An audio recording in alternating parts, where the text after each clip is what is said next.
प्यारे बच्चों, देखते हैं प्रश्नावली 13.2 का क्वेश्चन नंबर 7। और काफ़ी इंटरेस्टिंग क्वेश्चन है। इसमें कहा गया है कि एक ठोस में ऊंचाई 120 सेंटीमीटर, एक ठोस है जिसकी जो ऊंचाई है वो 120 सेंटीमीटर है और त्रिज्या 60 सेंटीमीटर है वाला एक शंकु सम्मिलित है। एक ठोस है जिसमें ऊंचाई 120 और त्रिज्या 60 सेंटीमीटर वाला एक शंकु सम्मिलित है जो 60 सेंटीमीटर त्रिज्या वाले एक अर्धगोले पर अध्यारोपित है। और वो कहाँ पे है? एक अर्धगोले पर अध्यारोपित है, यानी कि वो एक अर्धगोले के ऊपर बना हुआ है। अब एक सिचुएशन तो पता चल गई कि एक शंकु है जिसकी जो ऊंचाई है वो 120 सेंटीमीटर है, त्रिज्या 60 सेंटीमीटर है और वो अर्धगोले पे बना हुआ है। उस अर्धगोले की त्रिज्या भी कितनी है? 60 सेंटीमीटर है।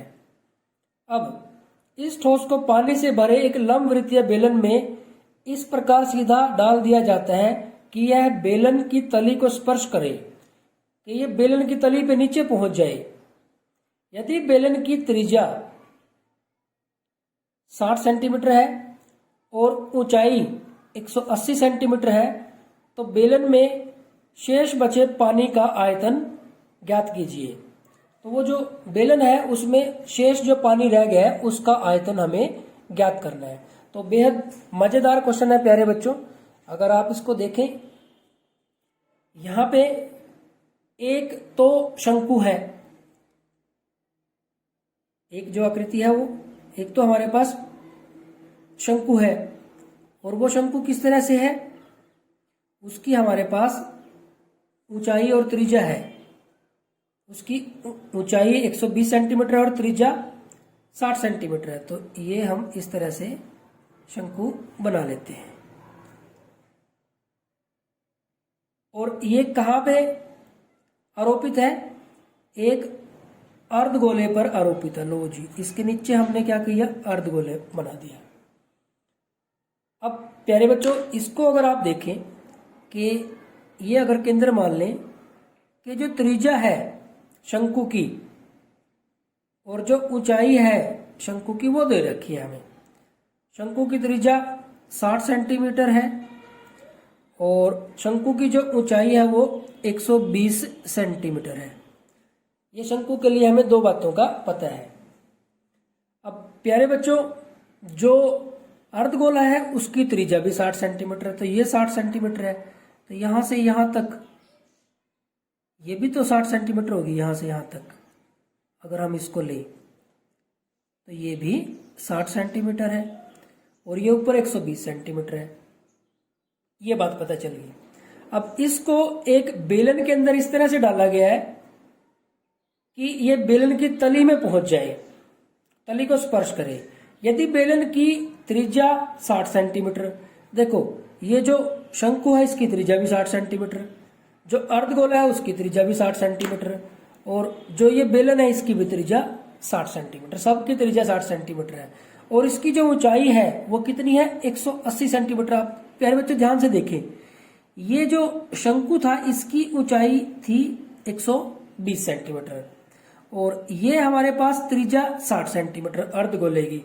तो 120 और 60 180 तो हो ही गया हमारे पास पूरा, यानी कि ये बिल्कुल पूरा पूरा है। यानी कि जो ऊंचाई है ये बिल्कुल नीचे तली में जाके लग गया। यहां पे हमारे पास जो बेलन बनेगा कुछ इस तरह से नहीं बन जाएगा फिर हमारे पास ये बेलन, कि इसको अगर हम बनाएं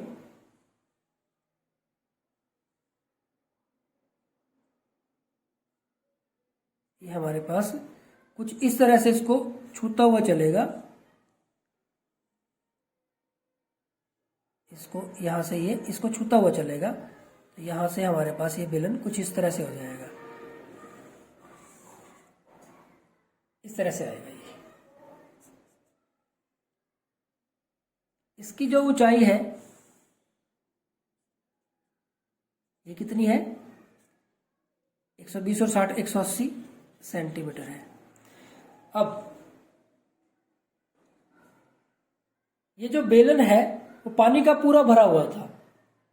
जब ये जो इसमें एक ठोस डाला गया, इसकी वजह से जो पानी बाहर आया है, उसके बाद पूछा गया है कि बेलन में शेष बचे पानी का हमें आयतन ज्ञात करना है। तो प्यारे बच्चों, सबसे पहले हम क्या करते हैं, बेलन में पानी का आयतन निकाल लेते हैं। तो वो किसके बराबर होगा, बेलन के आयतन के बराबर। तो उसके लिए हमें क्या चाहिए, बेलन की त्रिज्या और बेलन की ऊंचाई चाहिए। तो बेलन की त्रिज्या तो हमारे पास बेलन की त्रिज्या बराबर है अर्धगोले की त्रिज्या बराबर है शंकु की त्रिज्या। सारी बराबर है, और ये किसके बराबर है, 60 सेंटीमीटर के बराबर है। और क्या है हमारे पास, बेलन की ऊंचाई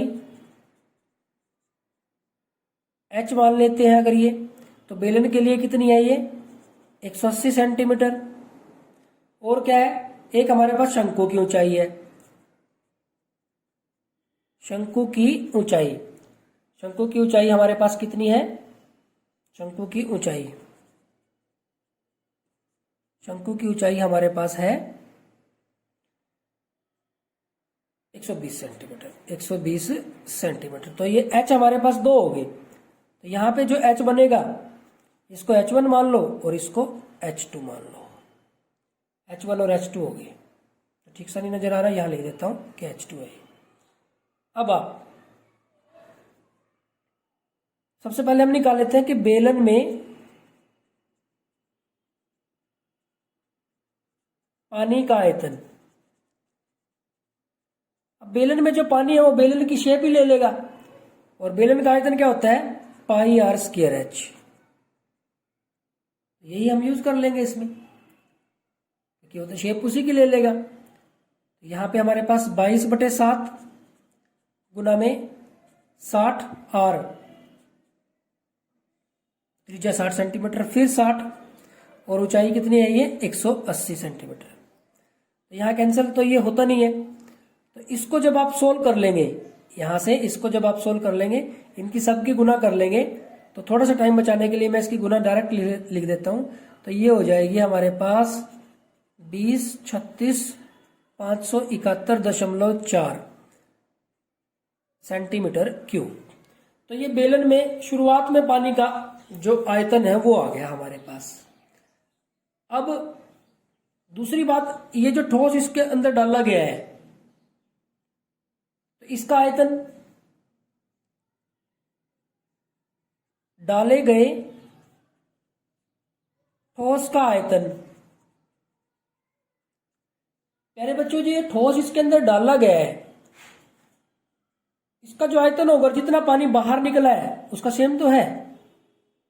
तो कुछ पानी बाहर आ गया, तो हम क्या लिखेंगे, बराबर है बेलन से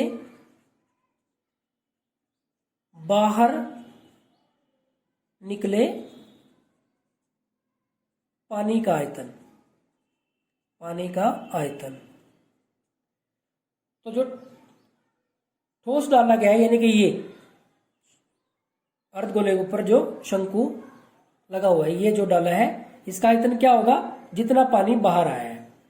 और इसका आयतन निकालने के लिए क्या तरीका यूज करेंगे, यानी कि हमें इससे ये पता चल गया कि बाहर कितना पानी आएगा। तो ये हमारे पास एक तो इसमें शंकु है और एक हमारे पास अर्धगोला है। तो हमारे पास जो शंकु का आयतन होगा वो कितना होगा, 1 शंकु का आयतन, ऊपर शंकु है तो 1/3 पाई आर स्क्वायर एच। अब देखो इसका एच हम क्या यूज कर रहे हैं, ये देख लो आप, आर तो सबकी सेम है, इसका एच बेलन के लिए हमने एच यहाँ पे H1 यूज किया था और यहाँ पे इसके लिए H2 यूज किया है, प्लस अर्धगोले के लिए 2/3 पाई आर क्यूब, आर तो दोनों का सेम ही है। तो यहां से देखो कॉमन कितना आ गया, हमारे पास 1/3 दोनों में है, पाई दोनों में है और आर स्क्वायर दोनों में है। अंदर हमारे पास कितना आ गया, यहां से तो हमारे पास क्या आ गया, सिर्फ H बचा, यानी कि H2 बचा, प्लस और यहां से हमारे पास कितना बचा, 2 और r बच गया। तो यहां से 1/3 गुना में 22/7, 1/3 गुना में 22/7 गुना में कितना है भाई हमारे पास, 60 गुना में 60, त्रिज्या 60 है, गुना में 60 और गुना में यहाँ पे आ जाएगा H2 है हमारे पास 120 प्लस 2 गुना में r, त्रिज्या है 60, 60 दूनी 120, तो ये भी 120 हो गया। तो यहां से हमारे पास ये आ गया 1/3 गुना में 22/7 गुना में 60 गुना में 60 गुना में 240। तो यहां से 3 पे 1 तो कैंसिल हो जाएगा, 3 पे कैंसिल करेंगे तो ये 80 आ गया। तो प्यारे बच्चों 22 की 60 की 60 की और 80 की गुना करके 7 से हमें भाग करना है। तो 7 से भाग करने के बाद हमारे पास ये आ जाएगा 905142.8। तो हमने ये इसको लिख लिया। तो प्यारे बच्चों आप क्या करेंगे, 1 दशमलव स्थान तक, क्योंकि कैलकुलेशन बड़ी हो जाती है तो 1 दशमलव स्थान तक हम इसको ज्ञात कर लेते हैं। तो मैंने थोड़ा समय बचाने के लिए इसकी गुना डायरेक्ट लिख दिया आपके पास, तो आप इसकी गुना कर लेंगे, इसकी गुना करके और 7 से भाग कर दिया। अब प्यारे बच्चों आप क्या करेंगे,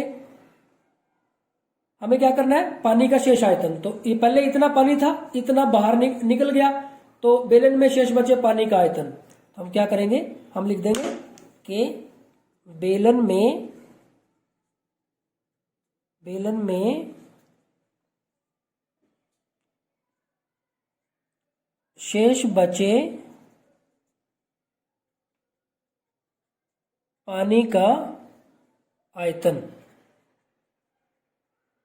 बेलन में शेष बचे पानी का आयतन बराबर है, बेलन में शुरुआत में जो पानी था उसमें से हम माइनस कर देंगे जितना पानी बाहर निकला। बेलन में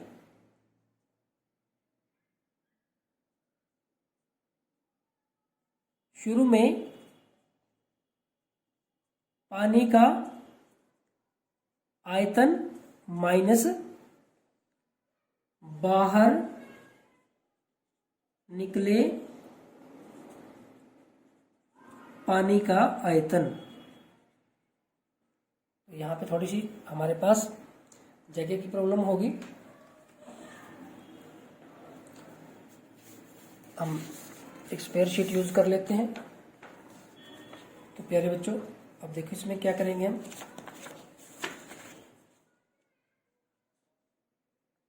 तो ये किसके बराबर हो जाएगा हमारे पास,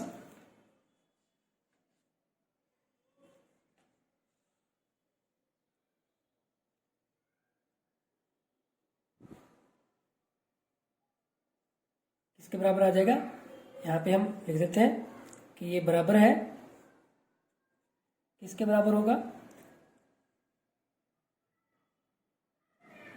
ये कितना है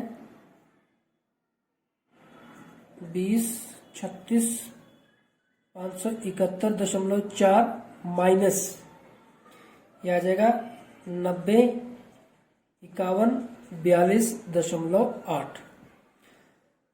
तो इसमें से हम इसको माइनस कर देंगे। अब इसमें से जब आप इसको माइनस करोगे तो यहां पे अलग से कर लेते हैं,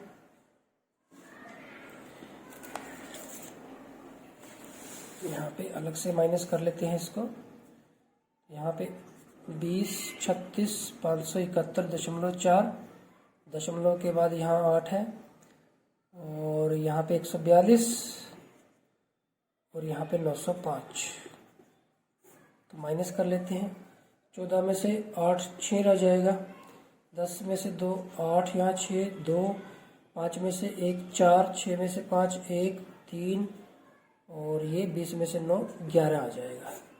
तो ये हमें मिल जाएगा कितना, यहाँ पे लिख देते हैं कि 1131,4,2,8.6 सेंटीमीटर क्यूब। तो प्यारे बच्चों सेंटीमीटर क्यूब में बहुत ज़्यादा हो गया तो इसको मीटर क्यूब में लिखते हैं। अब देखो हमारे पास 1 मीटर में कितने सेंटीमीटर होते हैं? 100 सेंटीमीटर होते हैं। अब ये सेंटीमीटर क्यूब है तो 1 1 3 1 4 2 8.6। तो इसके लिए हम क्या करते हैं, इसके मीटर बनाने के लिए 100 से, लेकिन ये सेंटीमीटर क्यूब है तो 3 बार करना पड़ेगा। सेंटीमीटर, एक सेंटीमीटर, सेंटीमीटर और सेंटीमीटर, तो 100 गुना में 100 गुना में 100। अब देखो यहाँ पे 2 4 और 6, तो 6 के बाद दशमलव लगेगा। देखो 1 2 3 4 5 6, तो यहाँ पे शुरू में आ जाएगा 1.1314286। अब ये मीटर क्यूब हो गया। तो इसको हम इस तरह से लिख देंगे। तो दशमलव के बाद कितने स्थान लोगे आप? 2 स्थान ले लेते हैं, ज्यादा से ज्यादा 3 स्थान ले लेते हैं। तो हम 2 स्थान लें तब भी कोई फर्क नहीं पड़ेगा, 3 स्थान लें तब भी कोई फर्क नहीं। तो 3 स्थान हम ले लेते हैं, तो 1.131 मीटर क्यूब। तो प्यारे बच्चों ये हमारे पास इसका आंसर आ जाएगा। तो ये काफी इंटरेस्टिंग क्वेश्चन था। इसमें कुछ विशेष नहीं था, बस आपको क्या करना था, तो यहाँ पे एक बार अगर इसको फिर से देखें तो इसमें ये कहा गया है कि एक शंकु है जो एक अर्धगोले के ऊपर लगा हुआ है। इसको एक बेलनाकार बर्तन में इस प्रकार डाला गया है कि ये जो इसकी जो हाइट थी, इस ठोस की जो अंदर डाला है, और जो बेलन की हाइट है वो बराबर है, क्योंकि 120 ये है और 60 ये त्रिज्या से 180, तो इसकी भी 180 और त्रिज्या भी, तीनों जो पार्ट्स है उनकी बराबर है, बेलन की भी, शंकु की भी और अर्धगोले की भी। तो जब ये शुरू में पानी से भरा हुआ था, तो जब ये डाला, जब कुछ पानी बाहर निकल गया, तो इसके डालने के बाद कितना पानी शेष रह गया? तो हमने शुरू में पानी का आयतन निकाल लिया जो कि बेलन के आयतन के बराबर है।